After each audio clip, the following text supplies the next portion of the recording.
Good morning, friends. It has been a while since I've done a live video. I was driving home from work earlier this week, and I was listening to a podcast, very interesting podcast on fluoride, and that prompted me to dig a little deeper and try to figure out the real history of fluoride. So let me tell you what I found. It's kind of long and sordid, actually. I grew up thinking that fluoride was healthy. I learned several years ago that it was not. And so we have opted not to have fluoride in any treatments from the dentist. We've opted not to have any fluoride in our toothpaste or our mouthwash. We try to drink water that does not have fluoride in it. I use a Berkey. Someday we'll have a full house water system that does not have fluoride in it, but for now we use a gravity filtered Berkey that has a fluoride filter in it. We have fluoride filters in our shower. But in order to understand what sometimes we kind of poo-poo things, and we think they're not that important until you actually know the history of such things. So I just want to give you a little history of fluoride. I think you might find it as interesting as I did. So without further ado, here we go. In 1931, that's where we're going to start, a rather questionable study was published showing that at 1 part per million, fluoride resulted in the reduction of tooth decay. And that's kind of where everything started. I would like to note that to date, there are over 400 studies that indicate detriment to the use of sodium fluoride or stannous fluoride or fluorosilicate or sodium fluorosilicate. All of that has been found to be dangerous. And it also should not be confused with calcium fluoride, which is the naturally occurring form most commonly found in nature. So that was 1931. In 1940, Soviet and German World War II concentration camps gave fluoride, either in water or through other measures, gave fluoride to inmates as a means of decreasing resistance and facilitating physical deterioration of their prisoners. Not a good thing. In 1943, the Journal of the American Medical Association states, Fluorides are generally protoplasmic poisons, changing the permeability of the cell membrane by inhibiting certain enzymes. So that was a statement that went directly against the original study in 1931. And that was in 1943. In 1944, the Journal of the American Dental Association warned that, and I quote, "We do know that the use of drinking water containing as little as 1.2 to 3 parts per million of fluorine will cause such developmental disturbances in bones as osteoporosis, and we cannot run the risk of producing such systemic disturbances in applying what at present is a doubtful procedure intended to prevent development of dental disfigurement in children. In light of our present knowledge or lack of knowledge of the chemistry of the subject, the potentialities for harm far outweigh those for good."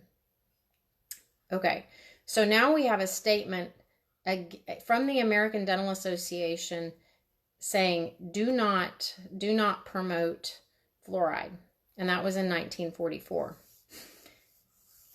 In 1950, the Soviet Union moved outside of the concentration camps and began adding fluoride also to water into their general prison population, not just the concentration camps, but they added it to all the prison systems. Interesting, huh? Okay, 1952, the American Dental Association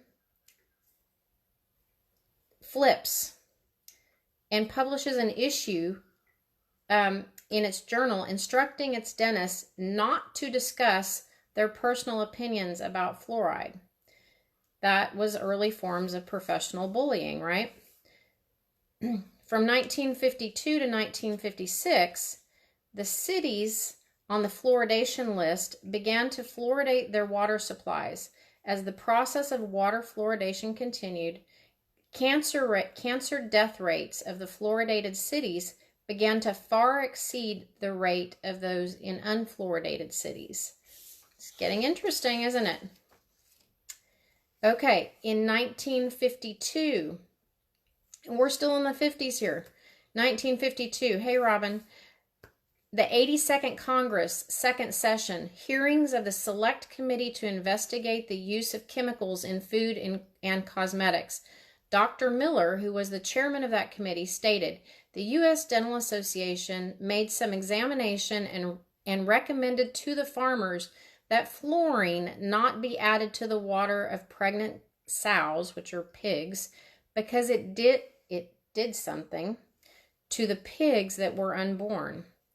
Now, pigs are very similar to humans. We don't like to think about that, but they are. And if it's doing something to unborn pigs, it's probably doing something to unborn humans as well. In 1952, Crest becomes the first fluoride toothpaste. In 1958, October, Dr. J.F. Montag, a medical doctor, published material reflecting his growing concern over fluoridation in the Journal of International College of Surgeons, connecting the presence of fluorine in the human body to cancer. In 1959, fluorides were used as an enzyme inhibitor in a study by J.D. Ebert that was published in 1959 on the metabolic pathways by which organs in an embryo are formed. In low concentrations, he found that sodium fluoride blocked almost completely the regions destined to form muscle, primarily affecting the heart muscle. In larger concentrations, it caused the entire embryo to disintegrate in a clear-cut pattern, starting with the heart-forming region.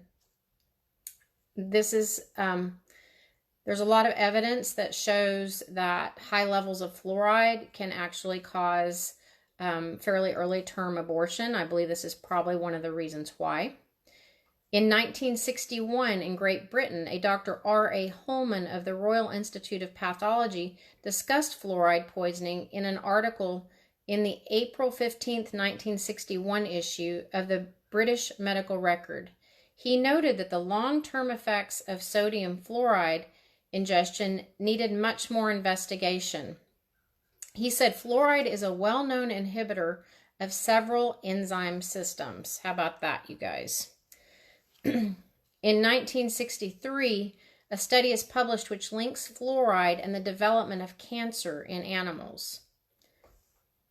In 1971, Germany, who used it in concentration camps, Germany bans water fluoridation. In 1973, the Netherlands does the same thing. In 1974, the Safe Water Drinking Act is passed.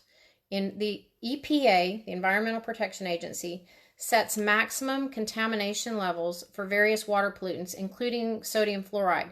The EPA sets the fluoride contamination level at an unbelievable 1.4 parts per million for warmer climates and 2.4 parts per million for colder climates.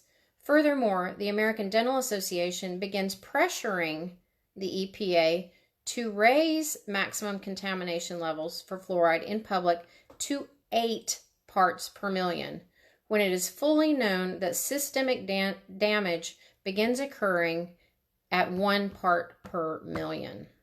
That was 1974.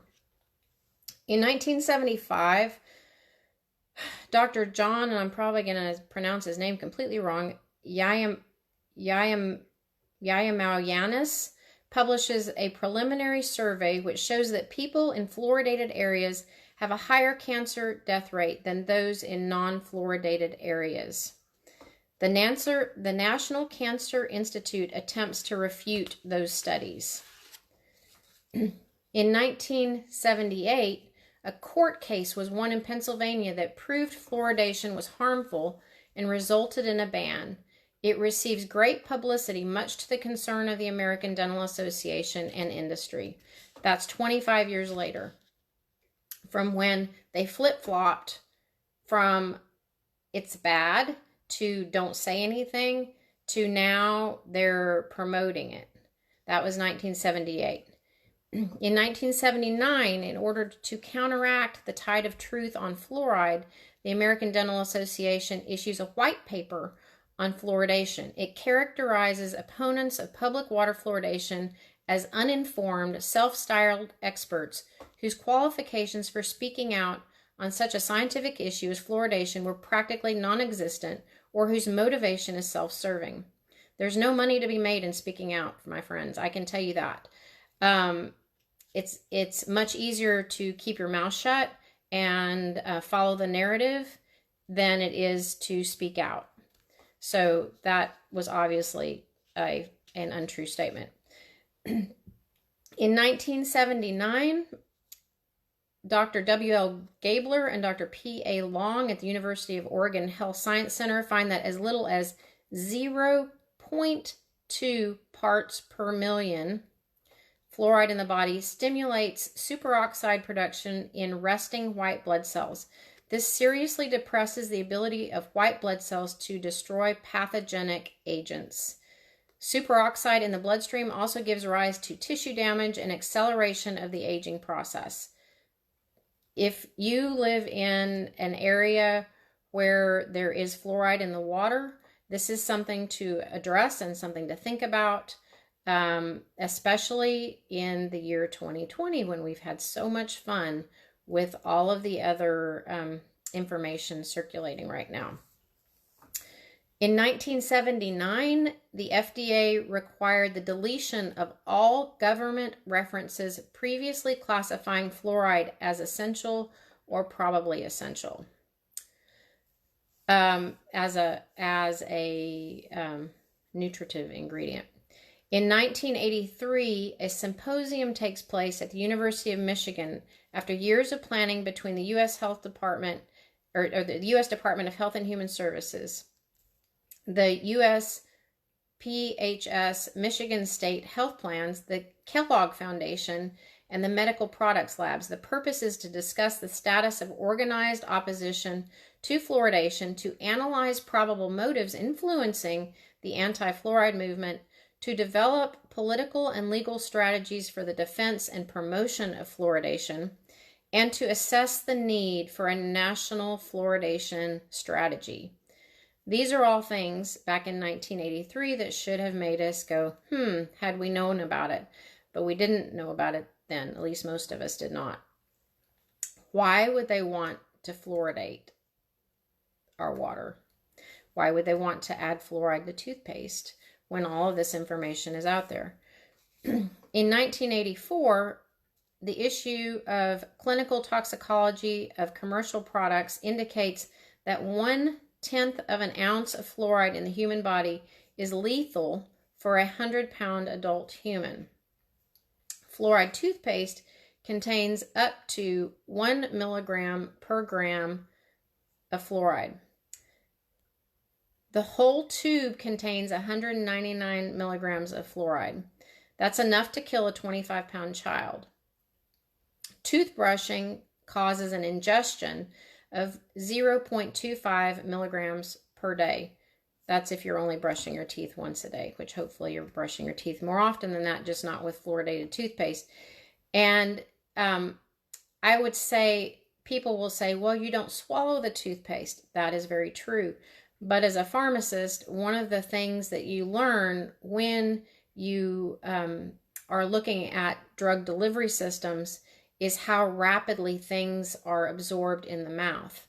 And it does that because it bypasses it bypasses the liver, and it enters the bloodstream very, very quickly, regardless of whether you swallow or not. So whatever you put in your mouth, if it's in your mouth, you're absorbing it. In 1984, researchers in Japan were achieving some degree of understanding about fluorides consumption and human cancer. A doctor at the Nippon Dental College showed in 1984 that fluoride not only caused genetic damage, but was also capable of transforming normal human cells into cancer cells. In the same doctor's study, the level of fluoride was used was the same level that the United States National Cancer Institute suggested should be used in a study to determine whether fluoridation of public water supplies causes cancer. The level of fluoride deemed safe by the United States is 1 part per million. This is consistent with the 1 milligram per liter study that was done in 2019 that I'm going to talk about here at the end. The researchers in Japan found that the cells treated with fluoride produced cancer. In 1989, on March 30th, the California Department of Health Services reported that Niagara brand bottled water was found to contain 450 parts per million of fluoride. The state health director, Kenneth Kaiser, warned residents that consumption of that water could be fatal. Watch your bottled water source, you guys. There is a list of brands containing fluoride. You can find it easily online. It's bottledwater.org. There's also a list out there of brands that don't have fluoride in them, and that's thetruthaboutfluoride.com. You can find a list there for that. It's very important that we do our research. In 1990, the National Toxicology Program issues a press release with data confirming findings of a link between fluoride and osteosarcomas, as well as higher rates of oral cancer in rats. That was in January of 1990. Also in 1990, the American Dental Association issues a press release which states water fluoridation remains the safest, most effective, and most economical public health measure to reduce tooth decay. 1990, it seems like that was one of our years of the battle of wills against the pros and the cons, right? In 1990 again, the National Toxicology Program releases its pathological data tables with a cover letter, which in a turnaround claims that there has not been any evidence that shows a relationship between fluoridation and cancer or any other diseases in humans. And water fluoridation has been proven highly effective in improving the nation's dental health by markedly reducing dental decay. The National Toxicology Program final report issued in March omitted all studies which showed genetic damage from fluoride, and important studies showed that fluorides induced tumors and cancers were ignored. Craybill, who is head of the NTP study, becomes a consultant of the American Council of Science and Health, who threatens to sue the EPA if it tries to undermine public confidence with fluoride. How about that? In 1990, a Dr. John Colquhoun in New Zealand is forced into early retirement, more professional bullying, in New Zealand after he conducts a study on 60,000 school children and finds no difference in tooth decay between fluoridated and unfluoridated areas. He additionally finds that a substantial number of children in fluoridated areas suffered from dental fluorosis, which is a modeling of the teeth. He makes that study public and then is ousted from his position. In 1990, the September 14th issue of Newsweek reports that the study performed by Battle Memorial Institute under congressional mandate to look into fluoride and animal cancer that found a connection between the two was refused for publication by the Journal of the National Cancer Institute. I can go on and on because this goes on and on. But what I want to do is fast forward to 2020, or really 2019. And in 2019, and this is the podcast I was listening to, the JAMA, the Journal of American Medical Association Pediatrics, published the second U.S. government-funded study linking low levels of fluoride exposure during fetal development, during pregnancy, to cognitive impairment. And they published this study in 2019.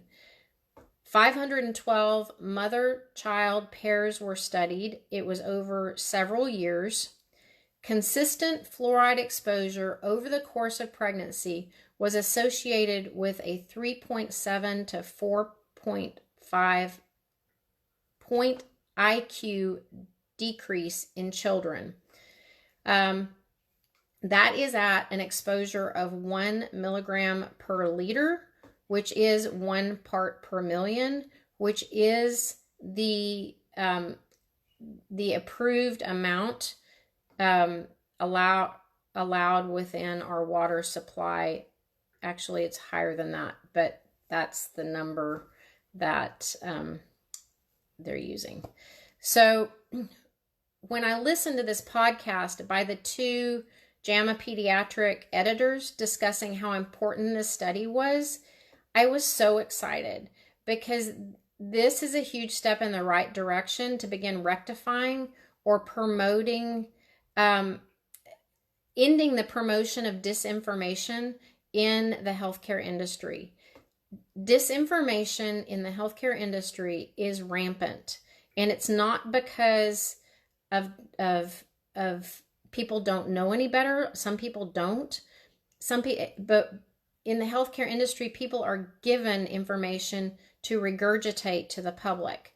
And without doing your own due diligence, what you get is not necessarily the truth, as is the case that you've just heard about fluoride.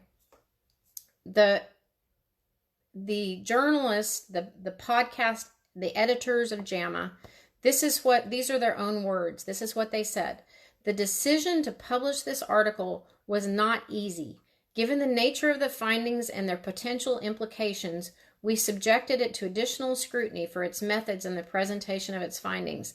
The mission of the journal is to ensure that child health is optimized by bringing the best available evidence to the fore.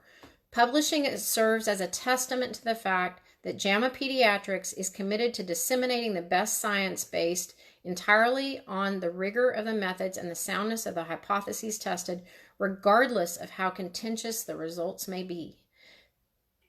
Where this came out in December of last year. Did anybody else see this? I didn't see it. I certainly didn't see it. The full truth of fluoride, as well as other contentious topics, I'm going to go so far as to say vaccines, has not been spoken widely by people who are in the medical industry who haven't done their research. And I implore you that it is our responsibility as the keepers of ourselves, if we are to be healthy and well, that we do our own research. And in doing our own research, we make our own decisions on what best serves us. The information that I just shared with you, the history of fluoride, was not hard to find. And like I said, my husband and I have not used a fluoride product in a very long time, nor do we plan to. We plan to do everything we can. In summary, what does fluoride do to a body, young or old? Over 400 studies have labeled fluoride as a neurotoxin. It dumbs you down.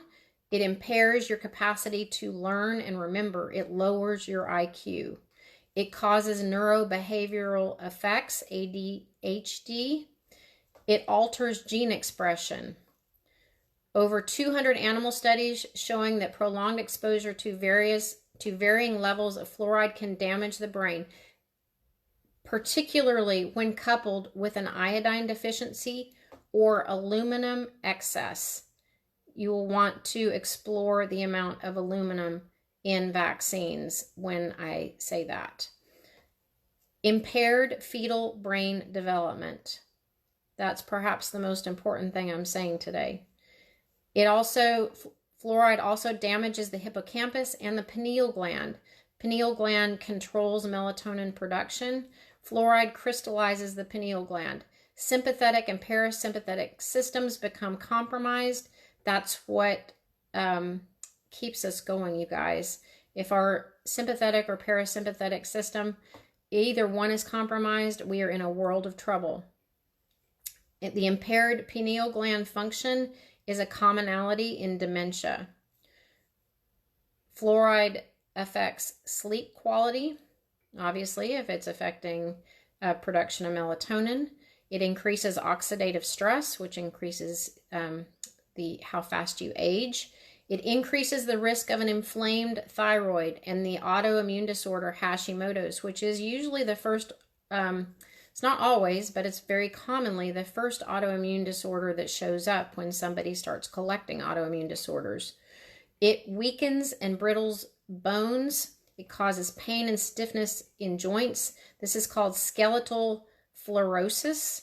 It causes a thickening and hardening of bones, which makes movement difficult, and it's often misidentified as arthritis. Early signs may begin showing up with as little as 6 milligrams of fluoride a day intake. Not hard to do. 6 milligrams a day is not hard to do, especially when you consider consumption is not just internally, but also absorbed through the skin if you don't have a filter on your shower or bath. Fluoride exposure can cause skin conditions, including acne and eczema. It can damage and discolor teeth enamel, and it obviously, based on what we've just read, it increases the chance of cancer.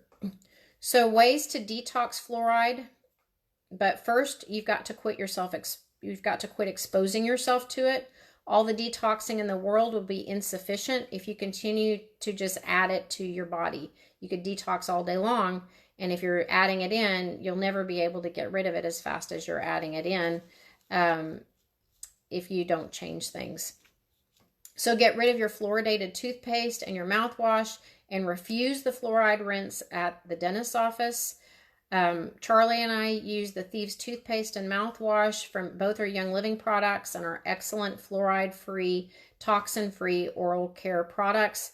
I have had excellent dental reports at the dentist since we've been using this. In fact, I've seen my personal health, teeth health, improve over the last 7 years, like reversal of damage, that type of improvement. So I'm in no way attempting to diagnose, treat, cure anybody. I'm just telling you my story on that, and would suggest that maybe you give it a try. So facts about fluoridated toothpaste according to the opposition. This is very interesting. To achieve the benefits of fluoride use, a toothpaste must have a concentration of at least 1,000 parts per million. That's 1,000 milligrams per liter, you guys. Most commercial brands contain between 1,350 parts per million and 1,450 parts per million, usually in the form of sodium fluoride or sodium monofluorophosphate. Regular toothpaste contains 1,000 to 1,500 parts per million, a pea-sized amount. That's a lot of fluoride. That is a lot of fluoride. High fluoride toothpaste generally contains 1.1%, which is 5,000 parts per million, and is typically used in adults with extensive tooth damage or medical conditions that place them at risk of cavities.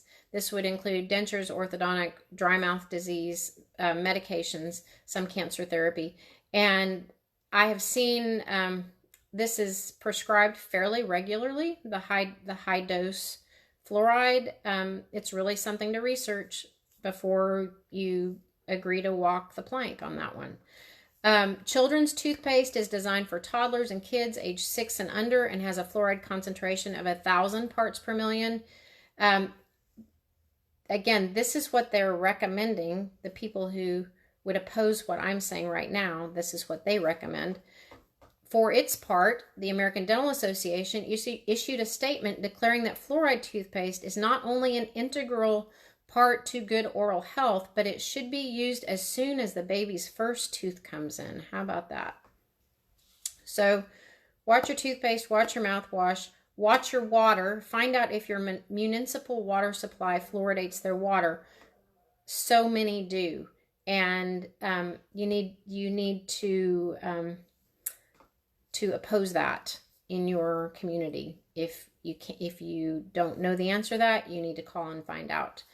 You need to drink water that does not have fluoride in it. Again, there you can find lists online. Bottled water, unfortunately, there's a lot of bottled water that is just filtered community water that still has fluoride in it, and some of it has really high levels of fluoride in it.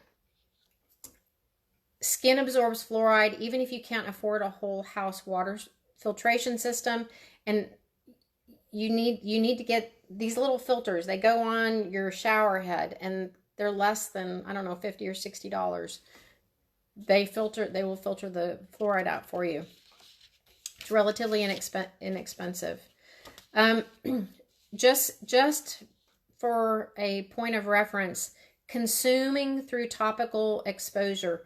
Every time you take a shower or go for a swim in water that is loaded with fluoride, you will be soaking it up.